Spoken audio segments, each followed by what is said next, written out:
Hi guys, welcome back. I am Vivek Singhal from tradingwithvivek.com। और आज हम बात करने वाले हैं फ्यूचर रिटेल लिमिटेड के बारे में, जिसको लेकर एक फाइट चल रही है Amazon, रिलायंस एंड फ्यूचर के बीच में। और यहाँ पर इन्वेस्टर्स का काफी नुकसान हुआ है, सिर्फ और सिर्फ माइनॉरिटी शेयर होल्डर्स का नहीं, बल्कि जिन लोगों ने फ्यूचर रिटेल से अपना लोन वापस लेना था, अपनी पेमेंट जो उन्होंने सप्लाई की थी उसकी पेमेंट लेनी थी, वो सब यहाँ पर लॉस में है। तो इस केस में हमें क्या करना चाहिए और सारा सीन क्या है, पूरी वीडियो को ध्यान से देखना। You will learn a lot of new things in this video. तो यहाँ पर शुरू करते हैं। शुरू करते हुए सबसे पहले एक बार ये कहानी समझ लेते हैं। कहानी शुरू कहां से हुई? ये स्टार्टिंग हुई जब Amazon ने फ्यूचर रिटेल में कुछ हिस्सेदारी परचेज की और वहां पर अपनी इन्वेस्टमेंट की। और इन्वेस्टमेंट करने के बाद में उसके साथ में उन्होंने अपनी एक कंडीशन रखी कि आप अपनी एसेट्स को रिलायंस इंडस्ट्रीज को सेल नहीं कर सकते। तो यहां पर शुरुआत जितनी भी हुई वो सारी यहीं से हुई। सबसे पहले यहां पर इसमें जो इंपॉर्टेंट पॉइंट है कि जो किशोर बियानी जी हैं, जो फ्यूचर ग्रुप के ओनर हैं, प्रमोटर हैं, फाउंडर हैं, उन्होंने इस डील को यहां पर एक्सेप्ट किया। अच्छा, अमेज़न ने अब ऐसा क्यों किया? अमेज़न को इस बात का डर था कि ऐसा हो सकता है आने वाले टाइम में कि फ्यूचर रिटेल को, फ्यूचर ग्रुप को, जितना भी ये इतना बड़ा सा एक रिटेल बिजनेस का एम्पायर है, जहां से रिलायंस इंडस्ट्रीज शायद इसको टेक ओवर कर सकता है, इसको परचेज कर सकता है। तो यहां रिलायंस इंडस्ट्रीज को परचेज ना कर पाए तो एक लीगल मैकेनिज्म बनाया गया, एक छोटी सी इन्वेस्टमेंट की गई और वहां कंडीशन रख दी गई कि आप अपनी एसेट्स को रिलायंस इंडस्ट्रीज को सेल नहीं कर सकते। नाउ स्टार्टिंग यहां से हुई। उसके बाद में ये कंडीशन यहां पर किशोर बियानी जी ने एक्सेप्ट कर ली और जो भी कंपनी के एग्जीक्यूटिव डायरेक्टर्स हैं या जो भी बोर्ड ऑफ डायरेक्टर्स हैं, उन्होंने उसके बाद में क्या किया? उसके बाद में रिलायंस इंडस्ट्रीज के साथ डील भी कर ली कि हाँ, हम अपना बिजनेस आपको सेल करने को तैयार है। तो भाई ये आप ऐसा कैसे कर सकते हो? यहां पर खुद को भी बुद्धू बनाया, जितने क्रेडिटर्स थे उनको भी बुद्धू बनाया, और जो माइनॉरिटी शेयर होल्डर्स हैं उनको तो बनाया ही बनाया। तो ये दोनों चीजें आप कर कैसे सकते हो यार? मींस आप किस मिट्टी के बने हो कि पहले उनके साथ कंडीशन रख ली Amazon के साथ में और रिलायंस इंडस्ट्रीज को सेल भी करने को तैयार हो गए। मींस प्राइमा फेसी बिल्कुल साफ साफ अपने जो लीगल टर्म्स हैं उनके अगेंस्ट जाना। तो यहां पर Amazon ने फिर फ्यूचर रिटेल के ऊपर केस कर दिया और रिलायंस इंडस्ट्रीज जो इसको बाय करने वाली थी, फ्यूचर पूरे ग्रुप को, एक बड़ी सी डील में यहां पर एक रोक लगा दी। लेकिन रोक लगाने के बाद में पता चला यहां पर Amazon ने जो इन्वेस्टमेंट की थी फ्यूचर रिटेल में, जिस टर्म्स एंड कंडीशंस से नहीं, जिस रूट से की थी और जिस तरीके से जो कहकर पैसा लगाया था, वो इंडिया का जो लीगल मैकेनिज्म है आउटसाइड से इंडिया में पैसा लगाने का, उसके अगेंस्ट थी। जिसकी वजह से यहां पर हाई कोर्ट ने और बाकी जो भी यहां पर ट्रिब्यूनल्स हैं, उन्होंने Amazon को दूर कर दिया कि आपने मिसगाइड किया था अथॉरिटीज को इन्वेस्टमेंट करते हुए, और जो आपने इन्वेस्टमेंट की थी उसकी चलते आप डायरेक्टली कंट्रोलर बन गए थे, हिस्सेदार बन गए थे फ्यूचर में। तो आपका ये वैलिड नहीं है पॉइंट। इसके लिए पूरा डिटेल में आप सर्च करना, अदरवाइज वीडियो बहुत लंबी हो जाएगी। यहां पर तो उसको दूर कर दिया गया। उसके बाद में रिलायंस इंडस्ट्रीज के साथ यहां सेल्स शुरू हो गई। लेकिन फिर से उन्होंने सिंगापुर ट्रिब्यूनल में, आर्बिट्राज में यहां पर फिर से कोई केस दायर किया, जिसकी वजह से बैटल अभी भी चल रही है। लेकिन इस बीच में जो एक नई बात निकल कर आई वो ये थी कि Reliance industry means future group ने जितने भी स्टोर्स लिए हुए हैं इंडिया में, जो लीज पर लिए हुए हैं, किराए पर लिए हुए हैं, रेंट पर लिए हुए हैं, वो उन सबको प्राइम जो लीज की हुई है, पहले जो फर्स्ट लीज की हुई है वो रिलायंस इंडस्ट्रीज की एंटिटीज ने की हुई है और सब लीज किया हुआ है फ्यूचर ग्रुप को। यानी कि से फॉर एग्जांपल मेरी प्रॉपर्टी है, जो एक बड़ा सा स्टोर है, मुझसे लीज पर लिया रिलायंस ने और रिलायंस ने उसको फर्दर लीज पर दे दिया फ्यूचर ग्रुप को। तो यहां पर अगर फ्यूचर ग्रुप रिलायंस को अपने जो रेंट है एवरी मंथ का वो नहीं दे पाता है, तो रिलायंस इंडस्ट्रीज फ्यूचर ग्रुप को कह सकती है कि भैया अपना बोरिया बिस्तरा उठाओ और यहां से निकल जाओ, ये प्रॉपर्टी मेरी है। और क्योंकि मेरी कंडीशंस रिलायंस इंडस्ट्रीज के साथ रेंट की है, रिलायंस इंडस्ट्रीज मुझे रेंट टाइम से पे कर रहा है, तो मैं उस एग्रीमेंट को ब्रीच नहीं कर सकता। तो यहां पर यही चीज हुई। जब ये बैटल लगातार चल रही थी तो उस बैटल में रिलायंस इंडस्ट्रीज ने क्या किया? ठीक है, है यार, आप लड़ते रहो, मुझे आपकी एसेट्स में कोई इंटरेस्ट नहीं है। यहां पर आप ध्यान से समझना ये सारा गेम क्या है कि रिलायंस इंडस्ट्रीज को फ्यूचर ग्रुप की एसेट्स में कोई इंटरेस्ट नहीं है, उनके माल में कोई इंटरेस्ट नहीं है, उनके फर्नीचर में कोई इंटरेस्ट नहीं है। उनको तो वो स्टोर चाहिए जिस स्टोर में डेली बेसिस पर हजारों 10,000 लोग यहां पर खरीदारी करने आते हैं। और उनको तो वो रिटेलर्स चाहिए, मींस जो पब्लिक है, जो कंज्यूमर है, जो कस्टमर्स है, क्लाइंट्स है, उनको तो वो चाहिए। उनको उन एसेट्स में कोई इंटरेस्ट नहीं है, उनको फ्यूचर ग्रुप के ब्रांड में कोई इंटरेस्ट नहीं है, उनको बिग बाजार में कोई इंटरेस्ट नहीं है। उनको तो जो इतना बड़ा सा कंज्यूमर बेस है ना, इनको वो चाहिए। तो यहां पर अगर आप इस चीज को देखोगे, Amazon and Future have locked in a legal battles for several months now. The US company, means Amazon, has successfully used the terms of its 200 million investment in Future unit in 2019. 2019 में उन्होंने investment की थी to block the Indian retailers, means Future Retail attempt to sell retail assets to rival Reliance Industries, alleging breach of certain contracts. और यहां पर future group कहता है कि मैंने कुछ भी गलत नहीं किया। भाई कैसे गलत नहीं किया, मींस कुछ भी बोलोगे क्या? तो यहां तो ये पॉइंट हो गया, ये एक पॉइंट है। दूसरा, यहां पर मुकेश अंबानी ने क्या चीज शुरू की, means Mukesh Ambani means Reliance Industries ने क्या चीज शुरू की, but in the near bankrupt firm with a net worth of -280 million, ये फ्यूचर रिटेल की बात हो रही है, was betting that rescuer number 2 would wait patiently as it sorted its legal battle with the benefactor number 1। Means जो Reliance industries यहां पर जो रेस्क्यूअर नंबर 2 है वो वेट करेगा जो अमेजॉन और फ्यूचर रिटेल के बीच की लीगल बैटल है जब तक वो खत्म नहीं जाती। मुकेश अंबानी जी इतना वेट नहीं करेंगे, क्यों? क्योंकि ही इज ए बिजनेसमैन और वो सोच समझकर कुछ करते हैं। It misjudge the situation, future retail ने इसको मिसजज किया। According to a March 9 disclosure by future retail, यहां ये बहुत इंपॉर्टेंट पॉइंट है, 342 of its large stores and 493 of small outlets, यानी कि कुल मिलाकर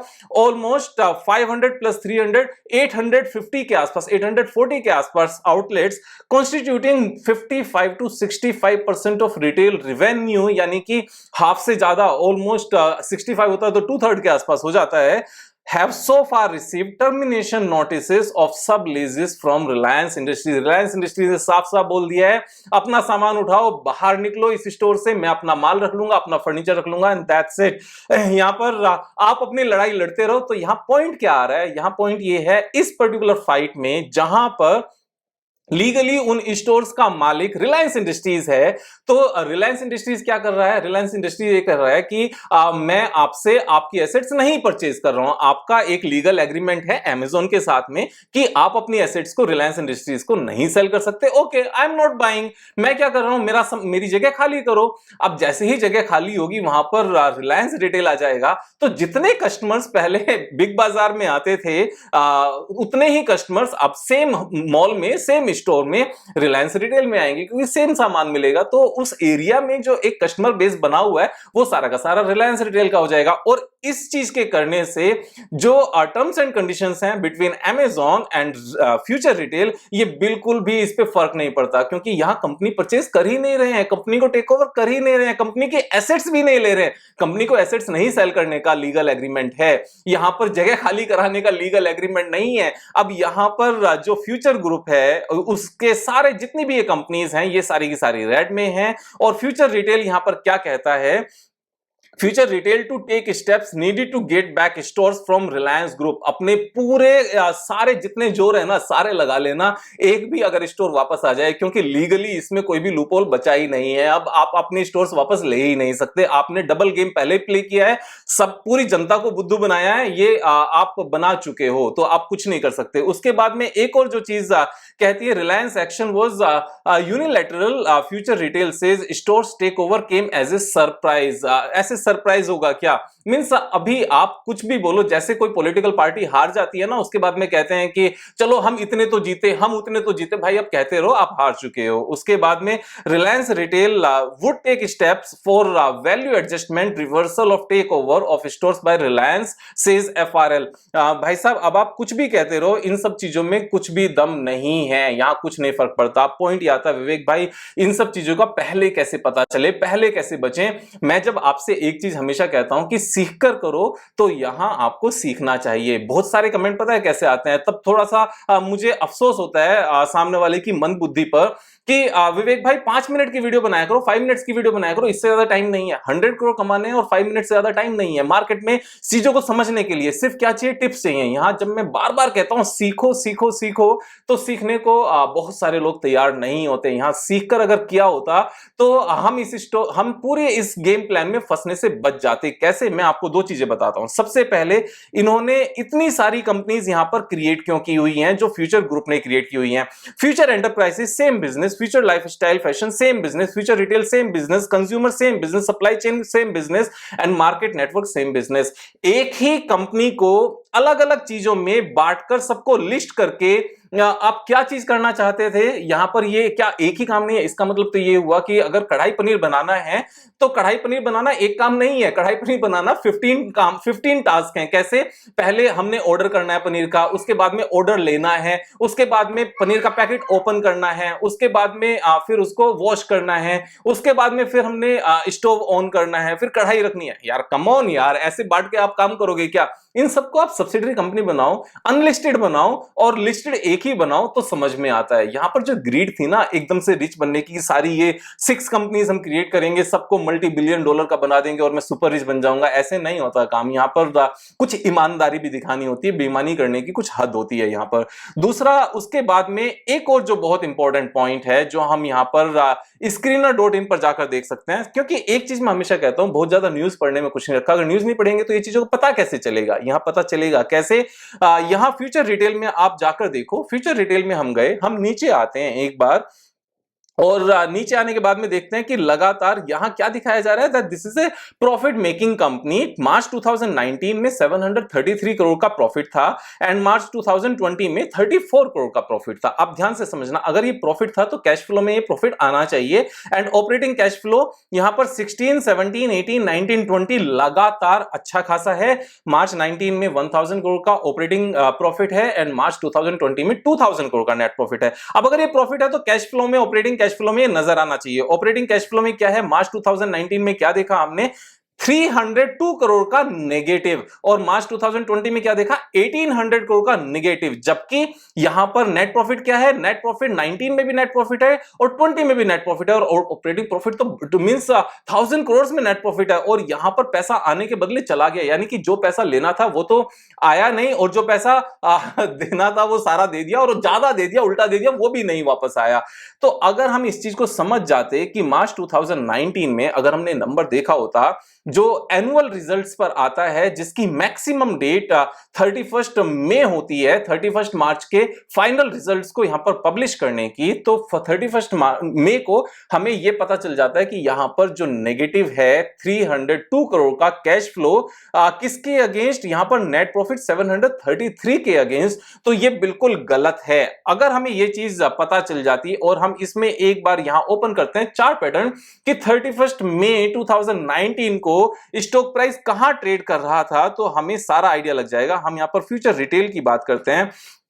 एक बार एफ रिटेल करके ओपन करते हैं, सीधा आ जाएगा कोड से। तो यहां पर फ्यूचर रिटेल में हम लोग गए, और यहां पर वीकली चार्ट मैंने ओपन किया हुआ है एंड 31 मई 2019 को हम इसका प्राइस देखते हैं। ये प्राइस हमारा निकल कर आता है 3 जून को, दिस इज द बार, और यहां जो प्राइस निकल कर आता है this is 459 and currently where it is trading right now, it is trading at 38 rupees. तो 459 पर हमारा इस स्टॉक से निकलने का साफ साफ बिल्कुल सिंपल तरीके से फंडामेंटल्स को समझकर यहां पर हम बाहर निकल सकते थे, और उसके बाद में कभी भी इसमें एंट्री नहीं करते क्योंकि फंडामेंटल्स यहां सपोर्ट नहीं करते। मैं एक चीज जब हमेशा कहता हूं, पहले बिजनेस समझो, उसके बाद में फंडामेंटल समझो, उसके बाद टेक्निकल समझो। जब तीनों चीजें मैच हो जाएं then only we should invest in any stock. उससे अगर तीनों में से एक भी चीज की कमी है ना, तो हमें पैसा नहीं लगाना चाहिए। लेकिन सीखना पड़ेगा, यहां पर एक एक चीज को समझना पड़ेगा, what is important and what is not important. यहां पर हम सब क्या करते हैं, बहुत ज्यादा नॉइज को सुनते हैं लेकिन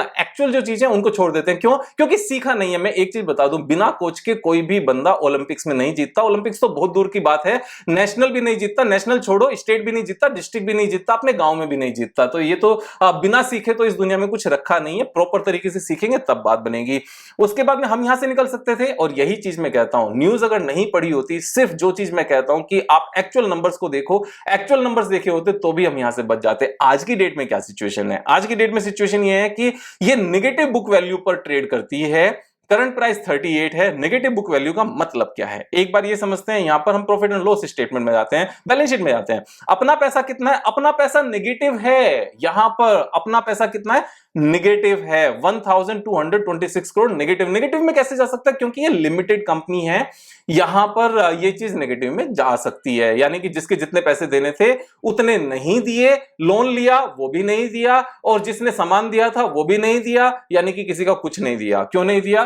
उसके बहुत सारे रीजन हैं, यही सब चीजें एक्सप्लेन कर रहे हैं हम लोग। और बोरोइंग है 13,000 करोड़ की, यानी कि ये भी देना है और कंपनी को जीरो करना है तो ये भी देना है। एसेट्स क्या है इनके पास? एसेट्स इनके पास एज सच क्या है? बिल्डिंग। बिल्डिंग का मतलब क्या है? जो इन्होंने लीज पर लिया उसके ऊपर जो इन्होंने वर्क कराया रिपेयर मेंटेनेंस का, उसको स्टोर बनाने के लिए, वो पैसा, यानी कि वो बेकार है। जब टेक ओवर हो जाएगा तो उसको तोड़कर कुछ नहीं करेंगे।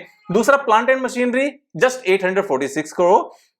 उसके बाद में फर्नीचर, ये जो फर्नीचर है ना, ये फर्नीचर कौन सा फर्नीचर है? जो स्टोर्स में रैक लगी होती हैं, जो लोहे की रैक होती हैं, उनमें जो सामान रखा होता है, ये वो फर्नीचर है।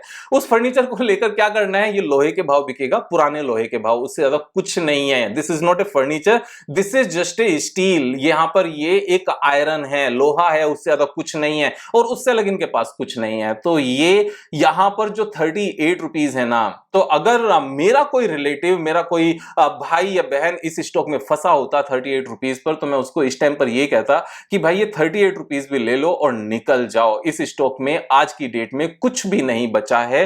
ये यहां से जीरो होगा। जीरो क्यों होगा? क्योंकि रिलायंस इंडस्ट्रीज को आज की डेट में फ्यूचर रिटेल में इंटरेस्ट नहीं है। वो स्टोर्स चाहिए थे, वो स्टोर्स एज इट इज लेना वो बिजनेस के बिल्कुल ही अगेंस्ट हो जाता, वहां पर दूसरे एक्शंस लिए जा सकते थे। लेकिन अब क्योंकि आपने डबल गेम खेल ली, अमेजोन के साथ भी यहां पर करार कर लिया that we will not sell the stake to or assets to Reliance Industries, और रिलायंस इंडस्ट्रीज को बेच भी दिया, तो भाई फंसोगे तो। लेकिन यहां पर सिर्फ फंसने से बात नहीं बनेगी। किशोर बियानी जी, आपको बद्दुआएं लगेंगी उन सब लोगों की जिन लोगों का आपने यहां पर इतना बड़ा नुकसान कराया है। जो 13,000 करोड़ रुपीस का जो आपने लोन लिया हुआ है ना, और जो ये अदर लायबिलिटीज हैं जिन्होंने आपसे पैसे लेने हैं, आप सही से रहोगे नहीं, ये ऐसा मेरा मानना है। बिजनेस करना चाहिए, लेकिन बिजनेस के पॉइंट ऑफ व्यू से करना चाहिए, चाहे वो कोई भी हो इसमें, चाहे वो बड़ा हो और चाहे छोटा हो। मैं एक और चीज आपको बता दूं, यहां पर अमीर बनने के लिए कभी भी हमें बुरा इंसान बनने की जरूरत नहीं होती, कभी भी चीट करने की जरूरत नहीं होती, डिसऑनेस्टी की जरूरत नहीं होती। अगर हम ईमानदारी से भी करेंगे ना, तो भी हम लोग अच्छे से बहुत टॉप तक पहुंच सकते हैं। और इसका कोई एक एग्जांपल नहीं है, इस वर्ल्ड में बहुत सारे एग्जांपल्स हैं। इवन अगर आप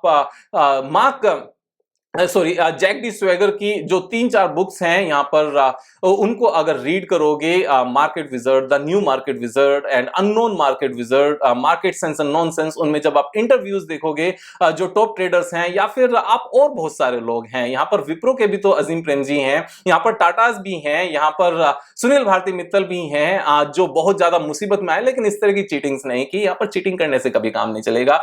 यहां पर हमें अगर अपने आप को बचाना है तो सीखना पड़ेगा। बिना सीखे इस दुनिया में कुछ नहीं होगा। बिना सीखे हम सिर्फ इस तरह की कंपनीज में फंसते रहेंगे। अगर इस तरह की कंपनीज में नहीं फंसना है तो सीख कर काम करो, यहां पर समझदारी दिखाओ। लाइक करना नहीं भूलना वीडियो को, और दोस्तों को शेयर करना जिससे वो भी सब्सक्राइब कर सके, आगे चल के वो भी फंसने से बच सके। एक और जो पॉइंट यहां पर आता है, विवेक भाई पहले क्यों इस चीज की वीडियो पहले क्यों नहीं बनाई?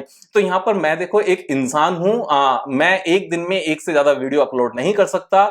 जो मेरे सामने चीजें आती हैं मैं उनको अपलोड करता रहता हूं, क्योंकि 365 डेज अगर मैं डेली भी एक वीडियो डालूंगा तब भी 365 टॉपिक्स यहां पर कवर होंगे, और वो सारे टॉपिक्स सिर्फ स्टॉक्स को लेकर अलग अलग कंपनीज को नहीं हो सकते। कुछ रिपीट भी होंगे, कुछ निफ्टी से रिलेटेड भी होंगे, कुछ साइकोलॉजी से रिलेटेड भी होंगे, और कभी मेरा भी मन करेगा 1-2 दिन वीडियो नहीं बनाने का।